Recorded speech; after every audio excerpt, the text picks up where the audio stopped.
Hello my sweet caramel, कैसे हैं आप। जैसे कि हमने माफिया ब्रदर्स के लास्ट पार्ट में देखा था, ते उस मैन को वहां से जाने के लिए कहते हैं। सो फ्रेंड, अब हम आगे की स्टोरी देखते हैं।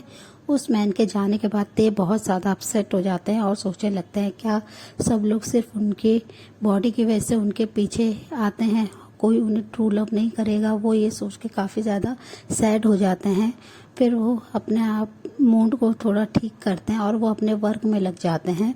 और थोड़ी देर बाद वो अपने वर्क को कंप्लीट करके अपने ग्रैंड माँ के पास चले जाते हैं। वो उन्हें बहुत ही अच्छे से डिनर कराते हैं, उन्हें अच्छे से मेडिसिन देके उन्हें प्यार से सुला देते हैं और अपने आर्म्स में अपने डॉग यॉन्टेन को लेके वो भी पीसफुली सो जाते हैं।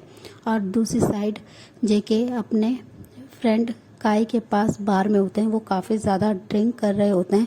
तो काय उनसे कहते हैं कि मैं एक लड़के को बहुत ज़्यादा प्यार करता हूँ और मैं उसे कैसे भी करके अपने लाइफ में लाना चाहता हूँ।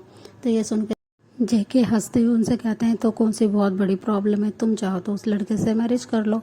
और वो ये कहकर अपनी ड्रिंक का सिप लेने लगते हैं। तो काय उनकी तरफ देखते हैं और कहते हैं कि पर वो मुझसे प्यार नहीं करता है। मैं बहुत ज़्यादा परेशान हो गया उसे समझाते हुए अपनी फीलिंग, पर वो फिर भी मेरी बात मानने के लिए एग्री नहीं है। तो ये सुन के वो काफ़ी ज़्यादा हंसते हैं और वो कहते हैं तो तुम अपने माफिया फ्रेंड से हेल्प लेना चाहते हो तो कोई बात नहीं, उसे हम किडनैप कर लेंगे और तुम्हारी उससे शादी करा देंगे। जेके ये सारी चीज़ें इतना लाइटली कह रहे होते हैं जिसे सुन के काय को भी उन पे थोड़ा सा अजीब सा फील होता है। वो कहते हैं कि जी कि मैं उससे ट्रू लव करता हूँ और तुम ये सब क्या फालतू की बातें कर रहे हो कि उसे किडनैप कर लेंगे। वो मेरा ट्रू लव है और मैं उसे कभी भी हर्ट नहीं होने दे सकता। मैं चाहता हूँ कि वो भी मुझे सेम इंटेंशन और पैशन के साथ लव बैक करे। मैं उसके साथ कोई भी फोर्स नहीं करना चाहता हूँ। और वो ये कहकर वहाँ से गुस्से में खड़े हो जाते हैं। तो जेके उनकी तरफ देखते हैं, स्माइल करते हैं और उनको हैंड को होल्ड करते हैं और उन्हें अपने साथ काउच पे बिठाते और कहते हैं कि काय इतना ज़्यादा सीरियस उनकी कोई ज़रूरत नहीं है। और उनकी तरफ ड्रिंक के ग्लास को आगे कर देते हैं, वाइन के ग्लास को। फिर वो कहते हैं जस्ट चिल, और वो दोनों ड्रिंक करने लगते हैं और वो काफ़ी ज़्यादा ड्रंक हो जाते हैं। और फिर जेके ऐसे ही ड्रिंकिंग कंडीशन में अपने मेंशन आते हैं। काय उन्हें उनके मेंशन में छोड़ देते हैं और वो अपने बेडरूम में जाके सो जाते हैं। नेक्स्ट डे मॉर्निंग में ते बहुत ही ज़्यादा हैप्पी होता है और वो बहुत ही चेयरफुल वॉइस के साथ अपनी ग्रैंड माँ को उठाते हैं, उन्हें विश करते हैं, उनके सारे काम को करते हैं। वो अपने पूरे हाउस वर्क को करते हैं और अपनी ग्रैंड माँ को ब्रेकफास्ट कराते हैं। वो दोनों एक साथ ब्रेकफास्ट करते हैं और योंटेन को ते बहुत ज़्यादा प्यार करते हैं और उनसे कहते हैं कि अब तुम ग्रैंड माँ का ध्यान रखना। और वो ग्रैंड माँ के फोरहेड पे किस करके कहते हैं कि ग्रैंड माँ अब मैं अपने कॉलेज जा रहा हूँ, फिर मैं आपको थोड़ी देर बाद आके मिलूँगा, तब तक आप रेस्ट करना। और मैंने आपके लिए फूड रेडी करके टेबल पे रख दिया है, जब आपको खाना हो आप प्लीज़ टाइम से खा लेना और अपनी मेडिसिन ले लेना। और वो ये कहकर उन्हें बाय करके अपनी बाईसाइकिल को लेके वो चले जाते हैं। यूनजुन और वो अपने कॉलेज में आ जाते हैं। यूनजुन काफ़ी ज़्यादा सैड होते हैं, वो काफ़ी परेशान दिख रहे होते हैं। तो ते उनसे कहते हैं कि यूनजुन क्या हुआ, तुम इतने ज़्यादा सैड क्यों हो। तो यूनजुन उनसे अपनी सारी प्रॉब्लम फिर से कहते हैं कि प्लीज़ ते तुम मेरी हेल्प करो, तुम काय को समझाओ कि वो मेरा पीछा छोड़ दे। मैं उसे बिल्कुल भी पसंद नहीं करता हूँ, वो ज़बरदस्ती मुझसे फोर्स कर रहा है अपना बॉयफ्रेंड बनाने के लिए और मैं उसे बिल्कुल भी पसंद नहीं करता हूँ। वो एक माफिया है और मेरे को माफिया लोग बिल्कुल भी पसंद नहीं है, मेरे को ऐसे लोगों से डर लगता है। और यूनजुन ये कहकर उनकी तरफ देखते हैं। तो ये सुनकर ते स्माइल करते हो, कहते हैं कि हम लोग तुम्हारी हेल्प करेंगे और हम तुम्हारे उस बॉय को ज़रूर समझाएंगे ताकि वो तुम्हें परेशान ना करे। और वो ये कह के स्माइल करता है और वो यूनजुन को भी फोर्सफुली स्माइल करा देते हैं। फिर वो अपने क्लास लेने चले जाते हैं। थोड़ी देर बाद उनके कॉलेज में काय आ जाता है और वो यूनजुन को देखता है कि यूनजुन अपनी क्लास ले रहे हैं। वो क्लास के बाहर ही उनका वेट कर रहा होता है। जैसे ही यूनजुन और ते अपनी क्लास लेके बाहर आते हैं तो वो यूनजुन को देख के उनके हैंड को टाइटली होल्ड करता है और उन्हें फोर्सफुली एक कॉर्नर में लेके जाता है और उनसे बात करने लगता है। वो उन्हें समझाने की कोशिश करता है पर यूनजुन उनसे काफ़ी ज़्यादा इरिटेट हो चुके होते हैं। वो फोर्सफुली काय को अपने से दूर कर देते हैं, उन्हें पुश कर देते हैं और वो जाने लगते हैं। तब काय को और भी ज़्यादा उन पर गुस्सा आता है। वो उन्हें खींचते हुए अपने कॉलेज के टेरेस पे ले आते हैं, जिसकी वजह से युनजुन को बहुत ज़्यादा काय पे गुस्सा आता है। उनको फॉलो करते हुए ते भी उनके पीछे पीछे आ जाते हैं और वो आके देखते हैं कि काय बहुत ही ज़्यादा युनजुन को परेशान कर रहे हैं। वो ज़बरदस्ती युनजुन को हक करने की कोशिश कर रहे हैं और युनजुन उनसे काफ़ी ज़्यादा डर रहा है। वो उन्हें बार बार अपने से दूर करने के लिए पुश कर रहे हैं, पर युनजुन उनसे भी इतना ज़्यादा इरिटेट हो गए हैं कि वो उनकी तरफ देखना भी नहीं चाहते, पर काय बार बार कोशिश कर रहे हैं और वो कंटिन्यूसली उनके करीब आते जा रहे हैं और वो उन्हें फोर्सफुली किस करने की कोशिश कर रहे हैं। युनजुन ने गुस्से में वो काय के चिक पे एक ज़ोर से स्लैप कर देते हैं, जिसकी वजह से काय को उन पे बहुत ज़्यादा गुस्सा आता है और वो युनजुन के नेक पे बहुत ही फोर्सफुली ज़बरदस्ती बाइट करना शुरू कर देते हैं। तभी ते वहाँ पे पहुँच जाते हैं और वो युनजुन और काय को अलग करते हैं और वो युनजुन को अपने पीछे कर लेते हैं उनके हैंड को पकड़ के, और वो काय को समझाने की कोशिश करते हैं, पर काय नहीं समझ रहे होते हैं। वो बार बार युनजुन को उनके हैंड को पकड़ने की कोशिश करते हैं। युनजुन बहुत ज़्यादा डरे हुए होते हैं, वो कंटिन्यूसली रो रहे होते हैं। ऐसे ही ये दोनों फाइट कर रहे होते हैं। ते उनको पुश कर रहे होते हैं ताकि वो युनजुन को छोड़ दे, पर काय इतने ज़्यादा गुस्से में होते हैं, वो बिल्कुल भी युनजुन को छोड़ने के लिए रेडी नहीं हो रहे होते हैं। वो दोनों बहस करते हुए और एक दूसरे को पुश करते हुए बिल्कुल कॉलेज के टेरेस के एज पे आ जाते हैं और ते काफ़ी कोशिश करते हैं उनसे युनजुन को अलग करने की। युनजुन उनसे बात करने के लिए बिल्कुल भी रेडी नहीं होता है और वो फोर्सफुली युनजुन को पकड़ने की कोशिश करते हैं। ते उन्हें जैसे ही पुश करते हैं युनजुन से अलग करने के लिए, तो काय अपने बैलेंस को नहीं संभाल पाते हैं और वो कॉलेज की बिल्डिंग से वो नीचे ही जैसे ही गिरने वाले होते हैं, ते उनके हैंड को टाइटली होल्ड कर लेते हैं। वो उन्हें ऊपर पुल करने की कोशिश करते हैं, पर इतने ज़्यादा वेट होने की वजह से ते उन्हें ऊपर नहीं पुल कर पा रहे होते हैं। सडनली स्लोली उनके हैंड से काय के हैंड स्लिप हो जाते हैं और काय तुरंत ही फ्लोर पे आके गिर जाते हैं, जिसकी वजह से ते एकदम शॉक्ड हो जाते हैं और वो शॉक्डफुल फेस से बस काय को ही देख रहे होते हैं और वो एकदम फ्रीज हो चुके हैं। तो वो बहुत ज़्यादा डर जाते हैं, वो काफ़ी ज़्यादा घबरा जाते हैं। युनजुन तुरंत ही उनके हैंड को पकड़ते हैं और वो फोर्सफुली उन्हें टेरेस से नीचे लेके आ जाते हैं। जब वो नीचे लेके आते हैं, ते बहुत ज़्यादा रो रहे होते हैं, उनकी पूरी बॉडी शिवर कर रही होती है।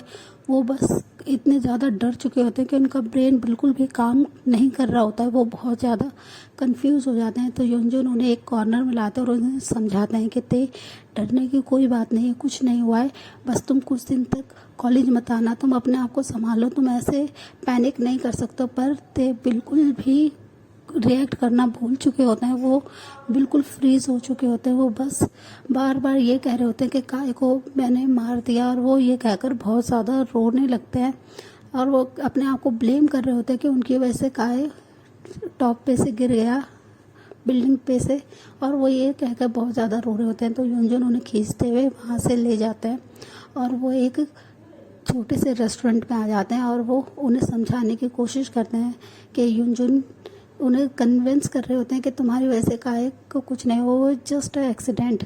पर ते बिल्कुल भी मानने के लिए रेडी नहीं होते हैं, वो बहुत ज़्यादा डरे हुए होते हैं और वो हर चीज़ के लिए अपने आप को ही ब्लेम कर रहे होते हैं। युनजुन उन्हें काफ़ी कन्विंस करते हैं, पर ते नहीं सुन रहे होते हैं। फिर युनजुन उन्हें पकड़ के उनके छोटे से अपार्टमेंट में ले आते हैं। वो सडनली इस टाइम पे आए होते हैं, उनकी ग्रैंडमा उन्हें देख के काफ़ी ज़्यादा वरिड हो जाती है कि ते बहुत ज़्यादा रो रहे हैं और युनजुन उन्हें लेके आए हुए हैं। तो उनकी ग्रैंडमा कहते हैं कि युनजुन क्या हुआ ते को, ते ठीक तो है ना, ते इतना ज़्यादा क्यों डरा हुआ है। ते की पूरी बॉडी शिवर कर रही होती है, वो इतने ज़्यादा घबराए हुए होते हैं। तो युनजुन अब उनकी ग्रैंडमा से कहते हैं कि ग्रैंडमा कुछ नहीं हुआ है, बस ते का एक छोटा सा एक्सीडेंट हो गया है, इसलिए हम लोग कॉलेज से आज जल्दी आ गए, वो थोड़ा सा डर गया है, तो अभी वो रेस्ट करेगा तो ठीक हो जाएगा। तो उनकी ग्रैंडमा काफ़ी ज़्यादा वरिड होती है कि ते को क्या हो गया, और वो ये कहकर ते के फोरहेड पे अपने हैंड को रखती है। ते बस स्टिल रो रहे होते हैं। तो युनजुन उनके रूम में ते को लेके जाते हैं और वो ते को बेड पे आराम से बिठा देते हैं और वो ते को समझाने लगते हैं कि ते कुछ दिनों तक तुम कॉलेज मत आना, जब सब कुछ ठीक हो जाएगा और तुम थोड़ा सा स्टेबल हो जाओगे तुम्हारी कंडीशन, उसके बाद तुम कॉलेज आना। अभी इस बारे में किसी को नहीं पता है और तुम किसी को कुछ नहीं बोलोगे, तुम मुझसे प्रॉमिस करो। और ये कहकर यूनजून उनसे फोर्सफुली प्रॉमिस कराने लगते हैं, पर ते इतने ज़्यादा घबराए हुए होते हैं कि वो कुछ बोल ही नहीं रहे होते हैं। वो बहुत ज़्यादा रो रहे होते हैं, उनकी आंखों से कंटिन्यूसली आंसू गिर रहे होते हैं। तभी उनके डोर पे नॉक होता है, तो उनकी ग्रैंड माँ वहाँ पे ते के लिए पानी का ग्लास लेके आ रही होती हैं। तो यूनजून उन्हें बहुत ही आराम से बैठाते हैं और वो उनकी ग्रैंड माँ को समझाने लगते हैं कि ग्रैंड माँ कुछ नहीं हुआ है, बस ते थोड़ा सा डर गया है और वो कुछ दिन रेस्ट करेगा तो वो ठीक हो जाएगा। और वो ये कहकर उन्हें समझाते हैं, पर उनकी ग्रैंड माँ काफ़ी ज़्यादा वरिड होती है अपने सन के लिए। ऐसी उनकी कंडीशन देख के पड़ते इतने ज़्यादा डरे हुए होते हैं कि वो अपने बेड पे अपने नीज को टाइटली होल्ड करके बैठे होते हैं और वो रो रहे होते हैं। वो एकदम माइंड से सिक हो चुके होते हैं। वो उस इंसिडेंट को बिल्कुल भी नहीं भूल रहे होते हैं। उनको बस ये लग रहा था कि उन्होंने काय को पुश कर दिया, इसकी वजह से काय वहाँ से गिर गया, और वो ये सोच के बहुत ज़्यादा गिल्ट में होते हैं और वो कंटिन्यूसली रो रहे होते हैं। और काय को कुछ लोग वहाँ से ले जाते हैं, उन्हें हॉस्पिटल में एडमिट करा देते हैं।